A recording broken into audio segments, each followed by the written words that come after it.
Bonjour fidèles téléspectateurs, merci de votre fidélité à ce programme qui a été conçu pour vous. Aujourd'hui, nous parlerons du mot « juste ». C'est l'emploi du mot « comme il faut » et « où il faut ». Commençons par des confusions qu'il nous faut éviter. Achalander et approvisionner. Achalander, on dit d'une boutique bien achalandée, une boutique dont la clientèle est nombreuse, une boutique fréquentée et non celle qui contient une variété de produits. Souvent, on dit que cette boutique est bien achalandée pour dire que cette boutique contient beaucoup de produits. C'est une erreur. Or, approvisionner, on dit d'une boutique bien approvisionnée, celle qui a beaucoup de marchandises, celle qui offre un grand choix. Le deuxième couple de mots sera alternative et dilemme. Une alternative, c'est le choix possible entre deux solutions. Exemple, rester ou partir, voilà une alternative. Par contre, dilemme, c'est le choix obligé, impératif entre deux solutions qui entraînent chacune des conséquences graves. Le troisième couple sera judiciaire et juridique. Bien.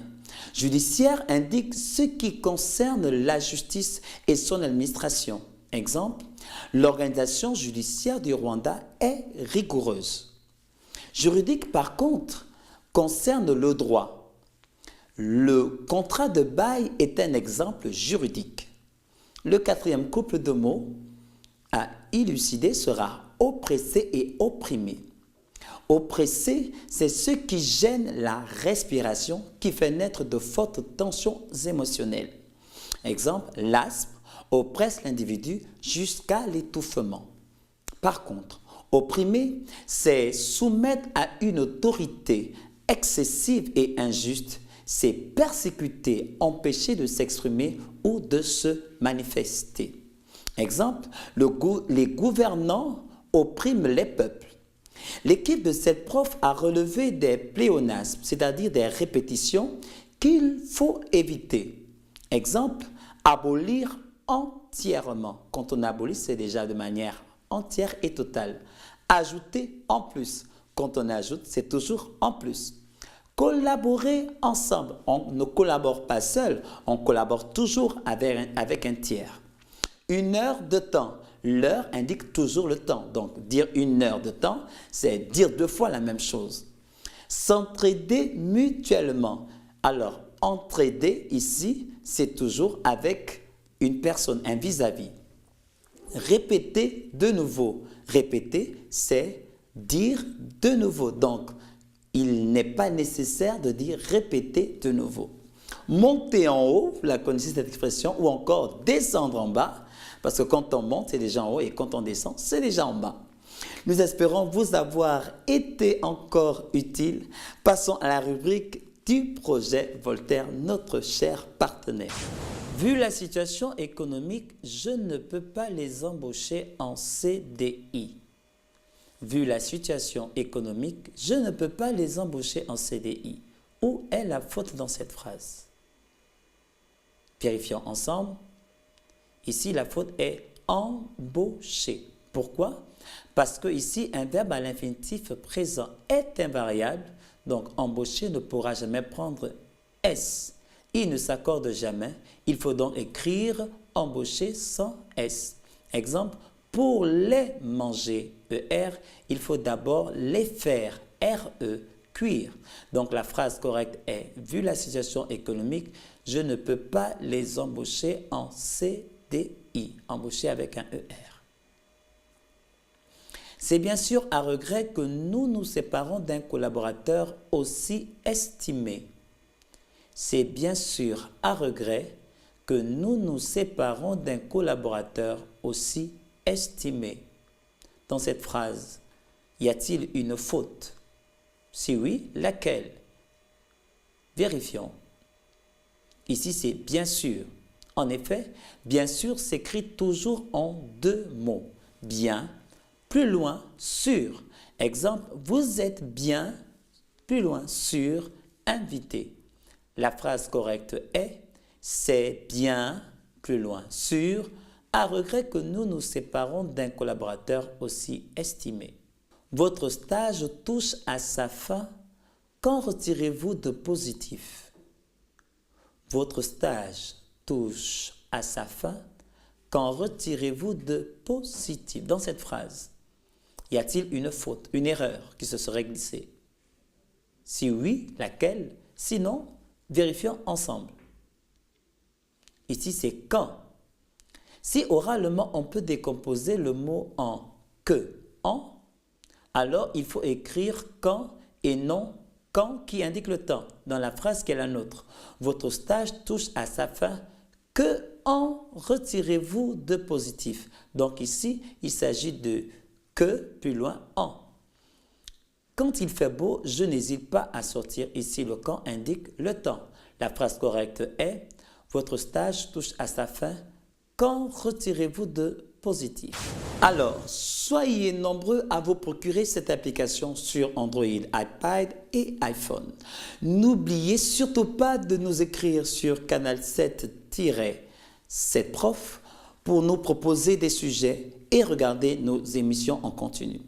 Savez-vous ce qu'on appelle la mitose?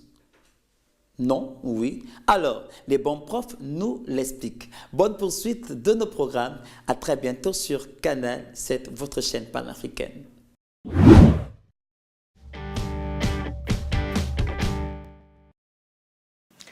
En première S, tu as étudié la mitose. Et il s'agit, dans le cas de la mitose, d'une reproduction conforme avec une conservation du karyotype et une conservation du génotype. Cette mitose ou division cellulaire se déroule en 4 étapes.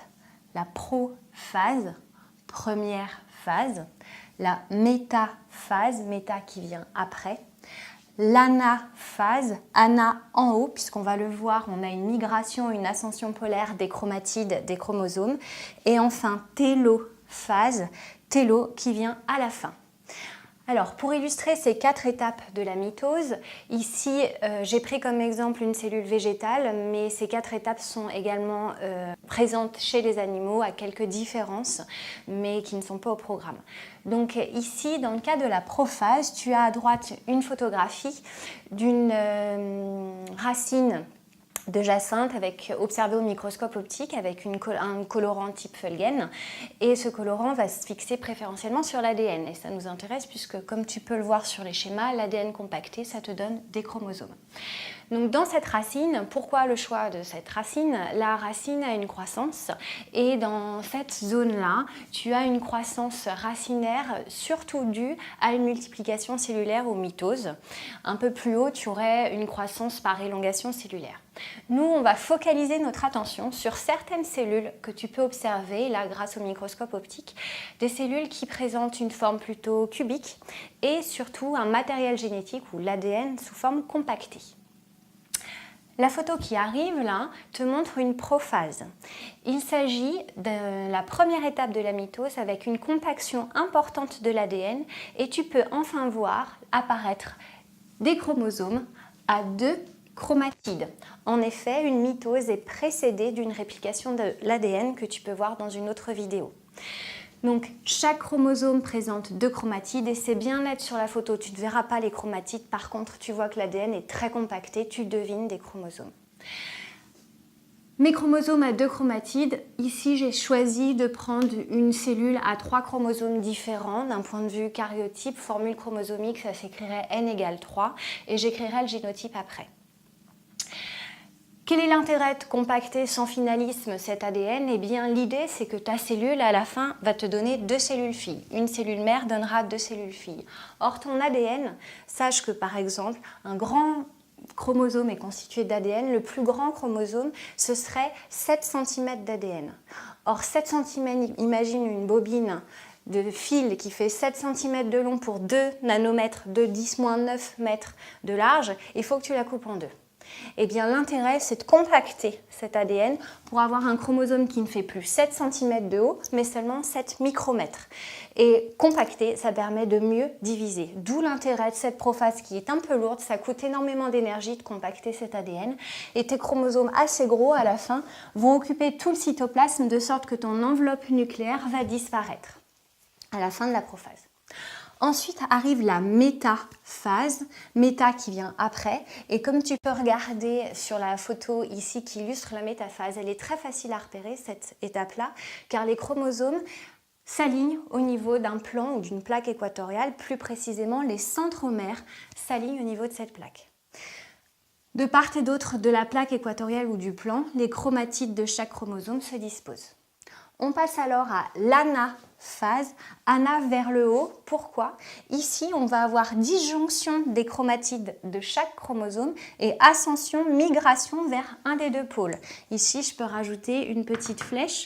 Alors, il y a des fuseaux mitotiques qui vont tirer les chromosomes par leur centromère vers un pôle. D'où cette forme en V. Imagine ton chromosome, on le tire par le centromère de sorte qu'il va migrer vers un pôle de la cellule.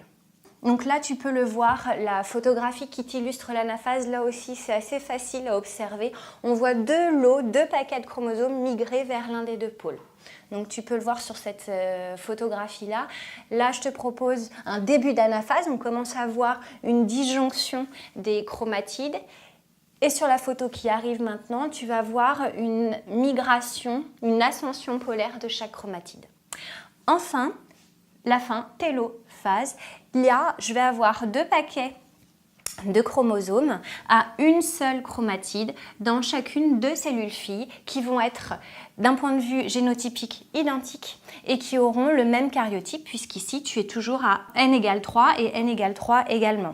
L'enveloppe nucléaire se reconstitue et ton ADN finit par se relâcher sous forme chromatidienne. Voilà les 4 étapes de la mitose.